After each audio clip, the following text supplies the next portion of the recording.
des mouvements sur le front diplomatique, sur la négociation. L'Ukraine et la Russie auraient fait des progrès via leurs négociateurs.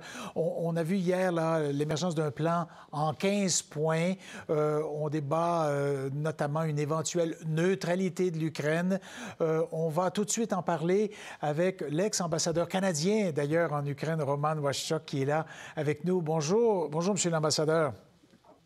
Bonjour. Dites-nous, vous avez probablement vu cette liste des 15 propositions, des 15 lignes en tout cas. Qu'est-ce que vous voyez? Y voyez-vous des signes encourageants à cette étape de négociation? Je vois que pour le moment, ces signes viennent surtout côté russe. Et je crois que c'est une tactique de pression dans les négociations qui continue. Je note par contre que le ministre français Le Drian a dit que de son expérience de Normandie et de Minsk, que les négociations avec des Russes sont souvent que des paravents pour leurs actions militaires. Alors, moi, je n'étais et je ne suis pas optimiste en ce qui concerne ces négociations. Bon. Vous nous parliez là d'avantages pour les Russes, d'après ce que vous y avez vu. Pouvez-vous nous donner un exemple de ce que vous voyez? Cette idée de neutralité, c'était une demande russe dès le début. Les Ukrainiens ont indiqué aujourd'hui qu'ils ne vont pas laisser aucun pied de leur territoire aux Russes, bien que les Russes constatent que c'est déjà décidé que la Crimée et les deux pseudo-républiques vont rester entre mains russes. Alors je pense que il faut pas se faire des illusions sur le progrès de ces négociations. Il faut regarder ce qui se passe. On a eu un bombardement horrible hier à Mariupol. Heureusement qu'il y a des survivants. On le découvre aujourd'hui, surtout des enfants dans le théâtre de Mariupol.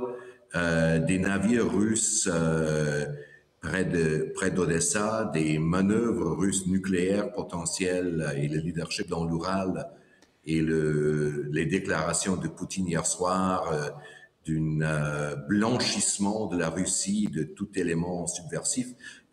Moi, je vois les Russes plutôt en mode peu propice aux concessions et négociations. Normalement, dans des négociations, est-ce qu'on aurait dû voir, si on était très sincère, un allègement, un assouplissement des tirs et des manœuvres militaires? Est-ce qu'il devrait y avoir un ralentissement ou si c'est, bon, l'expression, si c'est de bonne guerre, on continue à avancer sur le terrain et on négocie? Voilà, on tente, côté russe, de continuer d'avancer sur le terrain, mais ils ne progressent pas sur le terrain. Au contraire, les Ukrainiens ont lancé des contre-offensives hier. Là où les Russes sont très efficaces, c'est dans l'air, le bombardement, surtout des civils. Alors, c'est leur moyen de pression. Il n'y a pas de cessez-le-feu pour ces négociations. C'est comme négocier avec une fusil près de votre tête. Pas trop confortable pour les Ukrainiens, mais qui veulent montrer qu'ils sont intéressés par une résolution. Mais les Russes, je pense, ne sont pas preneurs nécessairement. J'aimerais avoir votre interprétation sur les propos de M. Poutine hier. On l'a entendu. On a l'impression qu'il s'adressait aux oligarques qui seraient tentés de faire pression sur lui ou qui disent des choses.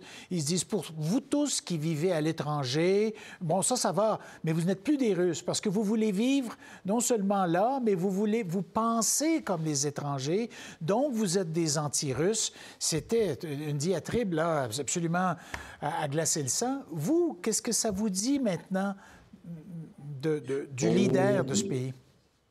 Oui, on est entré dans une phase totalitaire, pas seulement autoritaire, mais totalitaire de M. Poutine et son régime. Et l'idée qu'il se fait qu'il y a maintenant qu'une pensée unique possible pour tous et toutes qui se considèrent comme Russes. Je pense que c'est absolument l'inverse de ce qu'on voit en Ukraine. On a une unanimité, mais volontiers de la part des citoyens qui combattent les Russes, mais M. Poutine impose une pensée unique assez effrayante. Un dernier mot sur M. Biden hier, qui a échappé du cœur l'expression que Poutine est un criminel de guerre. Et on a vu tout de suite la Maison-Blanche qui a reculé.